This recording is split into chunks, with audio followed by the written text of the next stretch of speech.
经济部要求讲，3月20之前，农地违章工厂就要交工厂的改善计划，无就会断水断电咯。也毋过，公民团体嘛发现讲，经济部公布的资料，申请纳管的32000多间工厂，有22间亲像是新起的，还是扩建的，根本是无合纳管的资格。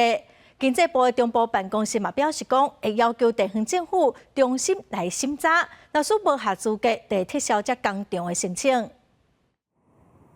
经济部要求2016年5月20之前，伫农地违法起工厂的业者，上万今年3月20要提出改善的计划。不过，公民团体所发现，伫这需要提出改善计划的工厂当中，有一寡是根本无符合改善资格，应该直接停工拆掉的。有很多新增建的、中高污染的。明明就不符合纳管资格，却偷偷躲在这个纳管的大水库里面，就是想要偷渡闯关，变成合法的工厂。我们就抓出了22家，那这22家也是政府得回文跟我们讲说，这间工厂有申请纳管，我们才会知道这样子的情形。公民团体表示，这无符合改善资格的工厂，除了生产高污染的金属产品以外，嘛有人是私下增建厂房无通报。因要求主管机关重新审查，有问题的工厂必须要强制停工，直接断水电。针对这个诉求，经济部回应，目前等咧审议。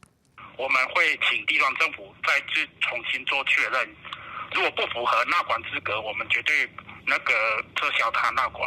今天如果拿到名单，我们这礼拜会赶快发文给地方政府。经济部讲，目前全台湾有3万多间工厂提出改善的计划，会斟酌列出无符合资格的业者，上紧伫1礼拜以内做出裁决。记者麦尚英、曾俊佑台北报道。